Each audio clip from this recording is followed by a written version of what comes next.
Bismillah wa salatu wa salam ala Rasulullah. Assalamu alaikum wa rahmatullahi wa barakatuh. Thank you for tuning in to Pure Masculinity, and I'm your host Abdul Kabir. And in today's episode, inshallah, we want to examine the Islamic identity, why it's important for you as a Muslim man. So let's delve into the conversation, inshallah. Allah subhanahu wa ta'ala tells us in the Quran, Allah says in Surah Al-Baqarah, verse 208, ادخلوا في سلم يا أيها الذين آمنوا ادخلوا في سلم كافة ولا تتبعوا خطوات الشيطان إنه لكم عدو مبين. In that verse, Allah subhanahu wa ta'ala was telling us that, O you who believe, enter perfectly into Islam in totality and do not follow the footsteps of shaitan. Verily is unto you a plain enemy. Abdullah ibn Abbas radiallahu anhu is the one who told us that whenever Allah subhanahu wa ta'ala calls us, that when he says Ya ayyuhal ladina amanu, it's one of two things.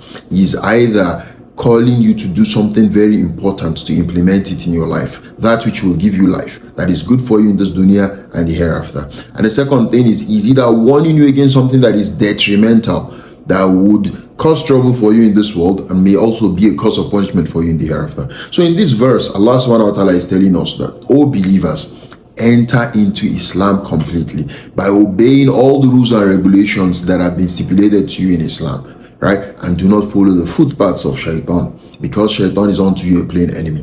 What does this mean? It means you need to embrace your identity as a Muslim. You need to be proud of your Islam. You don't have to be apologetic as a Muslim, right? And do not follow the footpaths of shaitan. All the ways in which shaitan is using to delude us today are things that are detrimental to our growth and development as Muslims. There are things that we will regret in the hereafter. All the isms and westernized ideologies and things like that, we have to be cautious about them. So this is the reason why, inshallah, we would segue into the conversations after examining this verse of the Quran, which Allah subhanahu wa ta'ala tells us about. So it is important for us to understand that the personal identity for Muslim is important, as it defines your strength and the profoundness of your religious belief, right? However, in today's world, you see that Muslims are increasingly distancing themselves away from religious teachings owing to factors like ignorance, temptation, challenges, borrowed cultures from the West, and even media influence as well. The media tells you a lot of things that is not true about Islam, and people buy into these things without doing adequate research. They instill fear in your heart, and then you stop being proud of your Muslim identity. And this is one of the things that is making people who have the name like Muhammad being shy of saying their name is Muhammad, but would like to introduce themselves as Mo, or Abdul Kabir now changing his name to KB and things like that. Bro, it's not a woke thing. It's not dope. It's not cool in any way. So we have to be proud of our identity as Muslims, because it's the fortress of our strength over the ages, right? It's also important for us to understand that Islam is a civilization, and it also gives you an alternative to many of the isms that you find, or many of the Western ideologies which you see today. For example, you will see that in most Western society, they promote the acceptance of riba, the taking of interest, right? But Islamic finance gives you an option of you banking, trading without you having to incur interest, because interest is not really in your interest at the end of the day. They're just taking money away from you without you benefiting from it. But Islam allows you to trade and make profit from your trades. So there is always an alternative, a better one for you in your Islamic identity than what other societies or liberal ideologies preach and bring up to you. Another thing for us to understand is that the Muslim identity is an important fundamental element that helps you to build yourself, to increase your strength, to help your profoundness in Iman, and also establish an ideal society, which starts from the home, right? This goodness extends. If me and you, we start having a better psychology or mentality about our Islamic identity, we would see the effect in the society, such that when everyone changes themselves, the society will change itself. And we saw this exemplarily, how the Prophet Muhammad sallallahu alaihi wasallam touched the hearts of the people from centuries, several years ago, right? It's also important for us to understand that some of these issues and challenges which we are facing today, it's not new. The Prophet ﷺ had predicted it to us that these things are going to happen, right? In the hadith of Abu Sa'id al-Khudri radiallahu anhu, Allah's Apostle ﷺ was reported to have said that you will follow the ways of the people before you step by step, cubit by cubit, forearm length by forearm length. Even if they fall into a lizard hole, you will follow them into that lizard hole. And then the companions asked the Prophet ﷺ, who are you talking about? Is it the Jews and the Christians, the Ahlul Kitab? And the Rasul ﷺ said, who else? And yes, it is happening today, such that you will see that the Ahlul Kitab, the Jews and the Christians, they've modernized their religion in so many ways. They have modernized it from even being a monotheistic faith to something else, right? And you see Muslims too trying to copy some of these ways. For example, there was one time I heard about a group of people who tried to say they are doing dhikr. They are doing dhikr, clapping and singing and beating drums in their masjid during their Salatu program, or a gathering of Muslims, both men and women, and they sing, they dance. And when you ask them, why do you do this? They said, because the Christians sing and praise and worship in the church, and a lot of Muslim people go to those events, and so they want to use that song to bring them back. No, this is not an Islamic identity. You will not be able to bring them back through that means. The only thing which will establish Islam is the thing that was used during the time of the Prophet ﷺ, in the sense that Islam is perfected. There is no need to modernize anything at all. So let's stay with our identity as Muslims. Our own call to prayer, for example, is the adhan. We don't have to play music, trumpets and all of that before people will come to the masjid to pray. So this is very important, because the Prophet ﷺ has predicted these things will happen. Whether we like it or not, they are going to happen. However, it's important for us to remind ourselves and bring ourselves back to the basis. And that is why Allah subhanahu wa ta'ala told us, He says, وَذَكِرْ فَإِنَّ ذِكْرَةَ تَنْفَعُ الْمُؤْمِنُونَ, that you should remind because the reminder is beneficial to the believers, right? Having said that, let's look what are the characteristics of an Islamic identity. What comprises of an Islamic identity? So the Muslim identity is broad, but inshallah I'll just focus on three things which is important for us to also focus on and work on and understand, for us to understand what we mean by this Muslim identity. I'm not just talking about you wearing a thobe, a cap, a beard and all of that, or your trousers above your ankle, the hijab. No, those are not just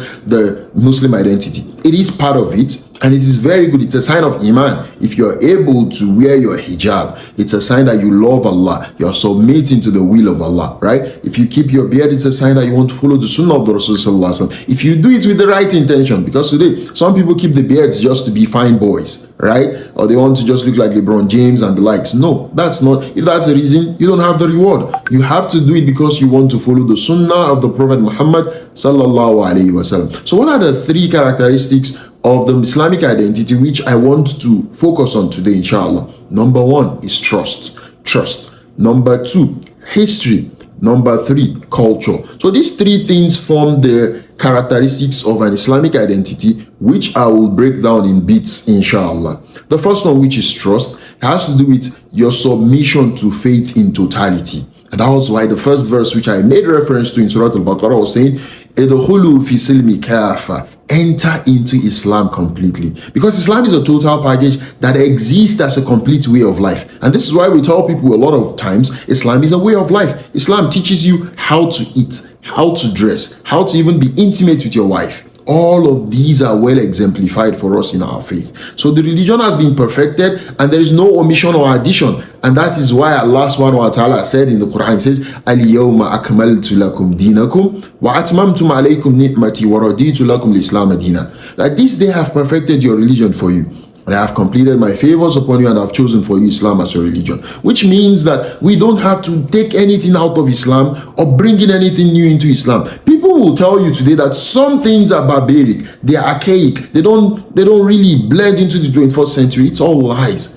There is nothing you have to remove in Islam or add into it. And that is why you see many other faiths today, they've been adulterated because their books have been rewritten, because they have tried to modernize their faith. For example, look in Christianity today, the British church is trying to genderize even the pronoun of God. Subhanallah. They say, why does God have to be a man? Everything is he. And it's even They put postulating it in a way to say that the Lord's Prayer will no longer be our Father who is in heaven, but to now be our Mother who has been in heaven. Subhanallah, look at that. That's crazy. So this is the culture of many other faiths today. They change their religion.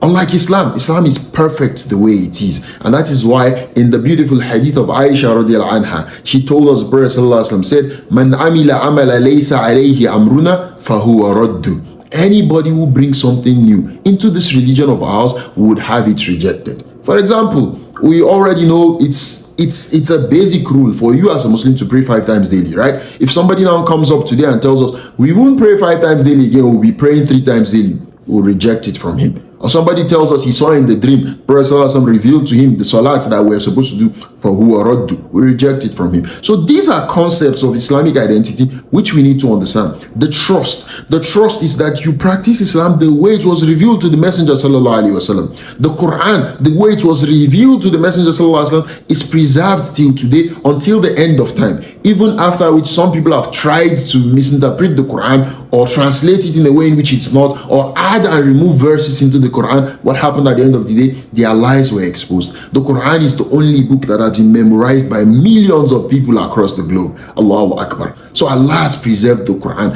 and it's Allah that says that it is we who have revealed the Quran, and it is who we will protect it as well. So that trust is there, that you strive as much as you can to see that you follow the Quran and the Sunnah of the Messenger sallallahu alaihi wasallam to the best of your ability. Even when it's not easy for you to practice, just have the good intention that inshallah you will do it someday.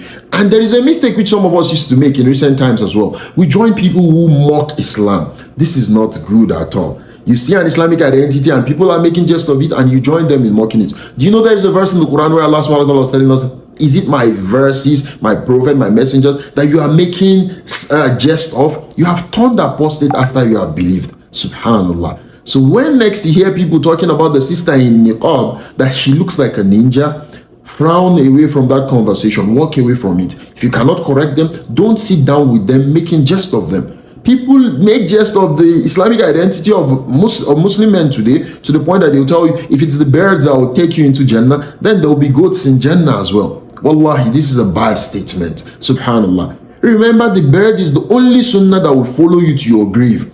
So why don't you keep it? Subhanallah. I don't understand.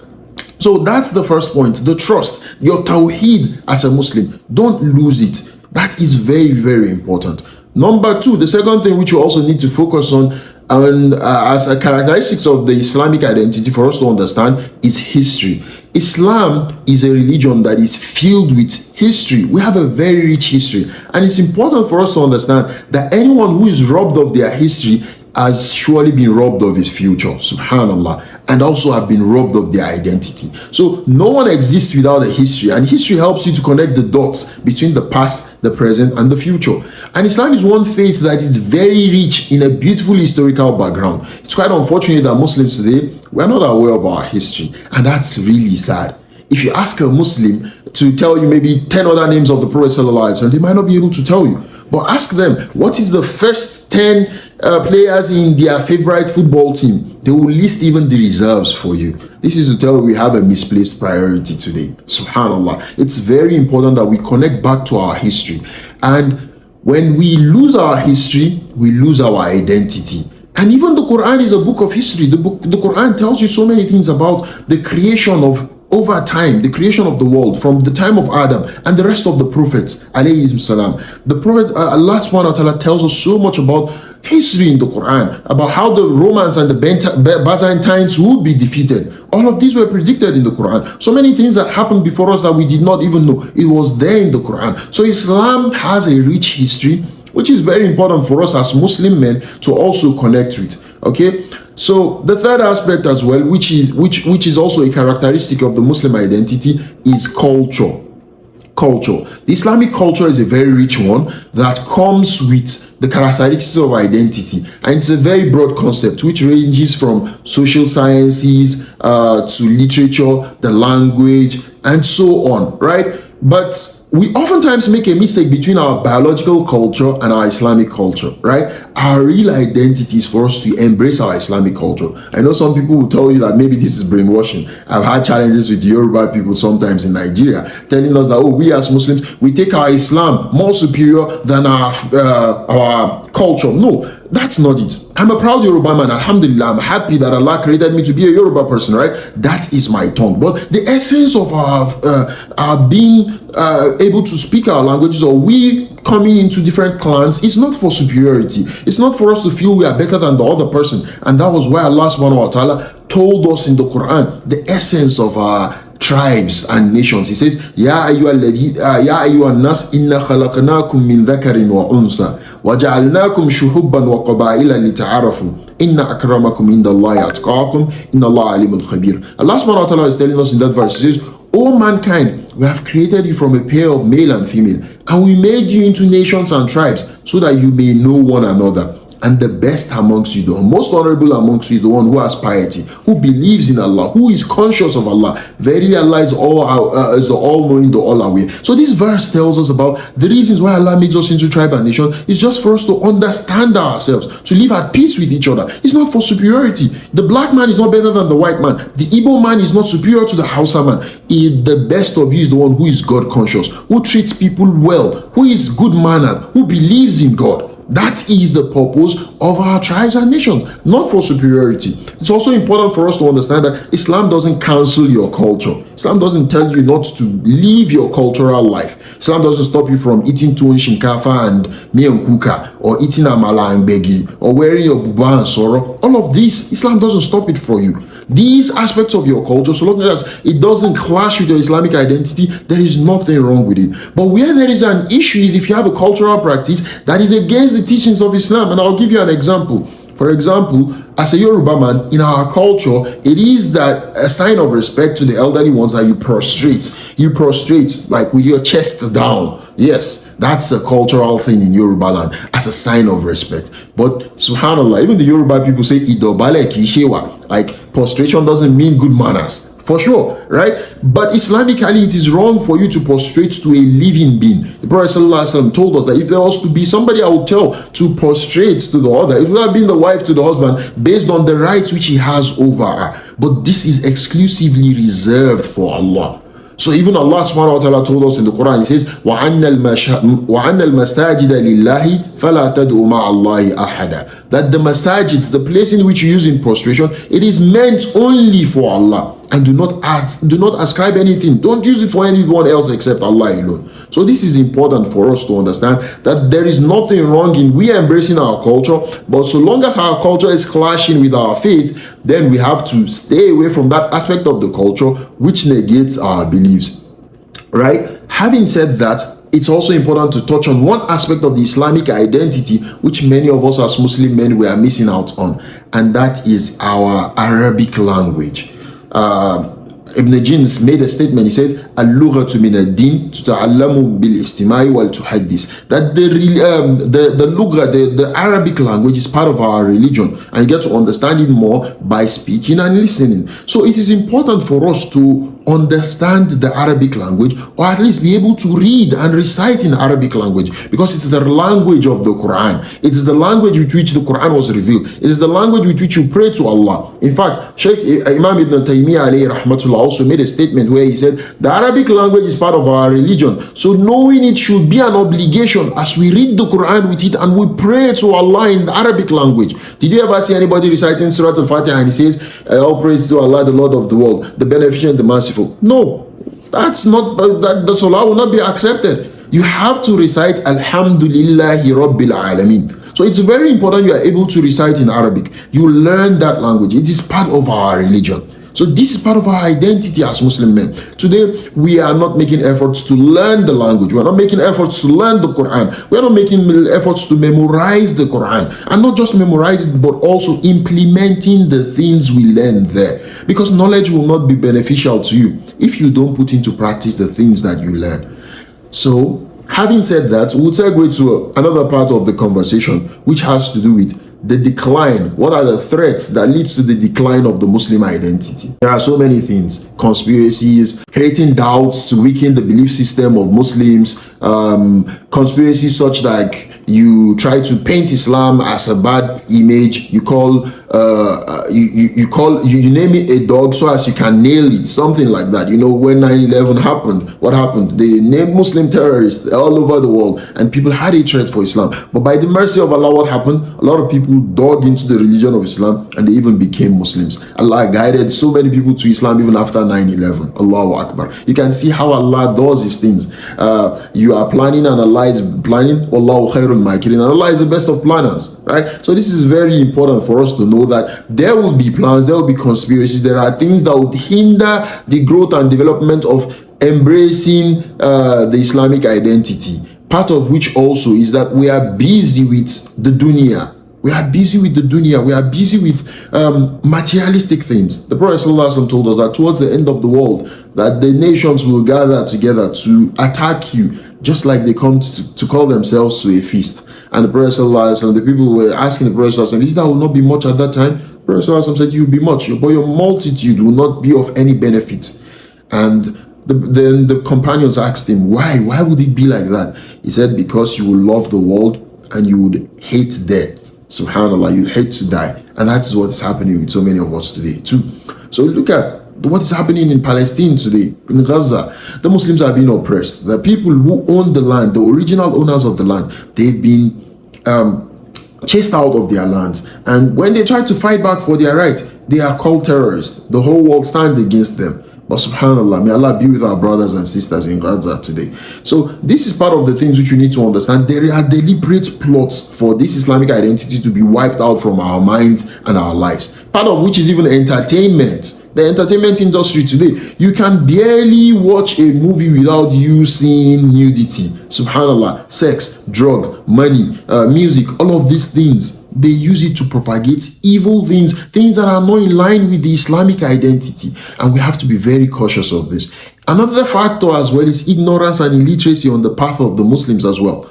You as a Muslim, you need to go and seek for knowledge. You need to go and learn your religion. You need to also strive to implement the things you learn. And take it easy on yourself. Take it easy on others too. It's not the day you learn Islam that you become a sheikh. It is not the day you start learning Islam that you think everybody will understand it the way you understand it as well. This is very, very important. Ignorance and illiteracy, right? And finally, one last thing is also to see that they weaken the brotherhood. The Islamic brotherhood is second to none. Subhanallah. We have over 1 billion Muslims across the globe, right? And out of all these billion Muslims, subhanallah, you would just find a few Muslims who are consciously aware of their religion. And they don't want you to be conscious as a Muslim. They don't want you to know about Allah. They don't want you to revive the Sunnah. They don't want you to practice your faith. Because the more aware you are, the more you will be away from the matrix. Sorry to use the word the matrix, because the world is just like a matrix. We're in a box that we are confused. We don't know our priorities. And only a few people really know why they are here, their purpose of existence. This is very important. So finally, inshallah, I'll go to the last part of this conversation, which is important for us to hit on. How do we revive the Islamic identity, the Muslim identity? How do we bring it back? So as mentioned earlier, this is a very important aspect of our religion that we should not toil with, especially as Muslim men. So part of the revival tactics which we have to implement is to see that we are aware, we strive to implement, we are patient, and we are also consistent. But I'll give us 5 things to focus on, inshallah. Number 1 is to strengthen our belief, our aqidah. So here I'm talking about the belief system as a Muslim. You as a Muslim should build an unshakable faith. Have it behind your mind that inshallah nothing will make you lose your faith. Inshallah you will not compromise your religion. Have unshakable confidence in Allah without an iota of doubt. Believe Allah is able to do all things and He will do it for you. This is very, very important for you. It also entails you making the Prophet ﷺ your role model. He is the ideal model. Whatever he gives unto you, you take it. He even told us in an hadith, whatever I tell you to do it to the best of your ability. And whatever I tell you to stay away from it from the best of your ability. Because what led to the destruction of the earlier generation was asking too many questions and deviating from the ways of their messenger. Sallallahu alayhi wasallam. So if you stay away from the sunnah, you are most likely to be misguided. And that's why the Prophet ﷺ keeps telling us in the khutbah of Hajjah, وَكُلَّ بِدْعَةٍ ضَلَالَةٍ وَكُلَّ ضَلَالَةٍ فِي النَّارِ. So all this innovation, all these new things, I think they are woke culture, they are dope, the way to go, 21st century practice and things like that, they will lead you astray. And once you are astray, it leads you to the fire. So this is very important that you strengthen your akidah, strengthen your faith, follow the sunnah of the Messenger sallallahu alaihi wasallam, be proud of your Muslim identity. If they ask for your name, tell them your full name is Muhammad, not Mo. Okay, this is very important. Sorry for those bearing Muhammad. It's just an example that comes to mind anyways. The second point as well is for us to strengthen our knowledge. Knowledge is said to be the lost property of the believer. Wherever he finds it, he picks it up, he grabs it. Knowledge is part of our identity as a Muslim. Muslims are not ignorant people. Muslims contributed to science. Muslims contributed to philosophy. Muslims contributed to the growth and development of technology over time. Do you know the likes of Ibn Sina, Avicenna, whom they use his book in Canon of Medicine. They use this book during the medieval period, right? Al-Khwarizmi contributed to algebra and algorithm today. So many of these things, they wouldn't give the credit to the Muslims. They would just try to change the name. Al-Khwarizmi is his name, and they now call him algorithm. That's the reality. So strengthen your knowledge as a Muslim. Knowledge is part of your identity, and knowledge is from cradle to grave. Oh brothers, you can't afford to be an ignorant Muslim. Ignorance is not part of the traits of a Muslim. You should be knowledgeable. Why is it the first verse revealed to the Prophet ﷺ is Iqra? Read in the name of your Lord who have created you. Read. The culture of reading is lost amongst the Muslims today. We don't read again. Somebody said if you want to hide something from the Muslims, put it in a book. Why? Because we don't read. Subhanallah. This is very important for us to see that we go back to learning. Don't be amongst the ignorant Muslims that will just go on Google. They ask Sheikh Google, what is this? And then they come back and then they think they already know Islam. And they tell you what is populated by the internet. This is wrong. You need to find a teacher, have a scholar, have a mentor who teaches you about Islam. Even the Prophet ﷺ had a teacher. Jibril used to revise the Quran with the Prophet ﷺ every year in Ramadan. So this is very important for you. Strengthen your knowledge. Number 3, the third thing which we should focus on as well is to see that we strengthen our struggle, our jihad, right? And jihad is a broad concept in Islam that is highly misunderstood. Yeah, I'm not talking about taking up arms to fight your opponents, no. But the struggle is between truth and falsehood. The struggle is with the heart. Many of us, we have doubts in our hearts. Many of us, shaitan whispers to our heart. It's for you to fight the self. Allah told us in the Quran, "Inna nafs la'amaratu bisu illa ma rahima rabbi." That this heart you see, the soul you see, it calls you towards it calls you towards executing evil, except by the mercy of Allah. So you will fight. It's a struggle. There are days when you wake up and you don't want to go and pray because it is cold. You don't want to make wudu. You don't want to go and drive 3 miles to the masjid, but you have to struggle and get up and go and pray. Because when you don't, what happens? It starts to settle in your heart, and then you start losing faith little by little. So it's a struggle. It's a continuous struggle against the soul. You have to stand up and protect yourself. You have to protect your family. You have to guide them. Be in the community of the good Muslims. Do not side with the oppressors and the falsifiers. Ensure that you do not oppress people as well. This is very important. Number 4, the fourth point, inshallah, with regards to the things we can do to improve our identity as a Muslim is to strengthen your morality and your manners. This is very, very important. Part of the identity of a Muslim is to have good manners, to be a person of upright moral character. Subhanallah. Today, a lot of Muslims are lacking when it comes to this. Allah subhanahu wa ta'ala described the Prophet sallallahu alaihi wasallam in the Quran by saying, وَإِنَّكَ لَعَلَى خُلْقُ الْعَظِيمِ, and you are upon a sublime character. The Prophet ﷺ was known to have excellent characters. So as Muslims, we should be people who are of good moral characters. It's part of our identity. Allah's Apostle ﷺ also told us, he is not part of us, the one who is not respectful to the elderly and who is not kind to the younger ones. What is our disposition to our parents today? How do we treat our wives? How do we relate to our children? All of these are things which we need to revive and pay attention to as Muslims. This is very important. Finally, the last point is to strengthen your brotherhood and your community. Islam is one faith that emphasizes on the strength of brotherhood. Allah subhanahu wa ta'ala told us in the Quran as well. He says, إِنَّمَا الْمُؤْمِنُونَ إِخْوَةٌ فَأَصْلِحُوا بَيْنَ أَخْوَيْكُمْ, that the believers are nothing else but brothers. So make reconciliation amidst your brothers. In another hadith, in an hadith where the Prophet ﷺ told us about the universal law of brotherhood, he says, لا يؤمن أحدكم حتى يحب الأخي ما يحب لنفسه. That none of you will truly believe until you love for your brother that which you love for yourself. So this is very important for us as Muslims to take advantage of the Muslim brotherhood.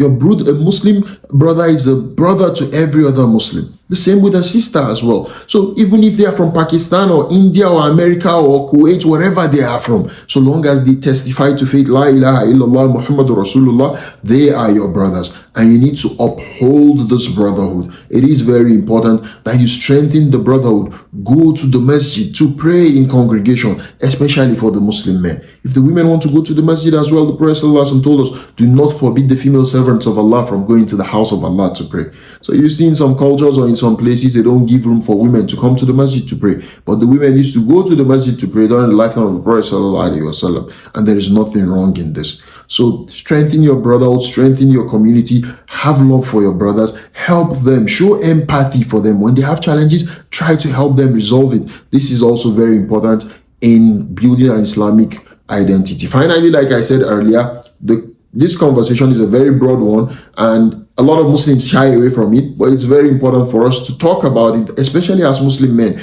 We as Muslim men, we are leaders in our communities and our societies, and we need to lead exemplarily. This is very, very important. Finally, inshallah, I know this is not going to be very easy. I know it's a struggle. I know it's a challenge, but have the glad tidings. Where the Prophet ﷺ told us in that beautiful hadith of Abu Huraira in Sahih al-Muslim, where he says, بعد الإسلام غريبة فسيعود كمن بدأ فتوبى للغرباء. Allah's Apostle ﷺ told us, he says that the religion of Islam began as something strange and it will equally return to being strange, but give glad tidings to the strangers. So what this means is, once you embrace your Islamic identity, once you're going back to that path of reviving the Sunnah, once you want to be a more conscious Muslim, you will face obstacles, you will face challenges. Even Allah will test you, right? But give glad tidings to the strangers, because the earliest generation of Muslims, they were persecuted, they were tortured, they were killed, right? While they were calling to the oneness of Allah in the early stage. And the Prophet ﷺ also said that towards the end of time, the religion of Islam will also go as a strange religion towards the end of time. And we are already at the end of time right now. It looks strange to a lot of people. These things you're saying might not make sense to some people, right? But you have the glad tidings of the Messenger of Allah. Haza wa sallallahu ala sayyidina Muhammad wa ala alihi wa ashabihi wa sallim. So inshallah, this is our podcast for today. Hope you find it beneficial. Don't forget to like, share, and subscribe, and give us good reviews on all platforms. We're on Spotify, we're on YouTube, we're on Apple Podcast. Just make sure you subscribe, share, like, and I pray this is beneficial to myself and also to you, the listeners, as well. Wa sallallahu ala sayyidina Muhammad wa ala alihi wa ashabihi wa sallim. Until next time, keep striving to be the best of you. Assalamu alaikum wa rahmatullahi wa barakatuh.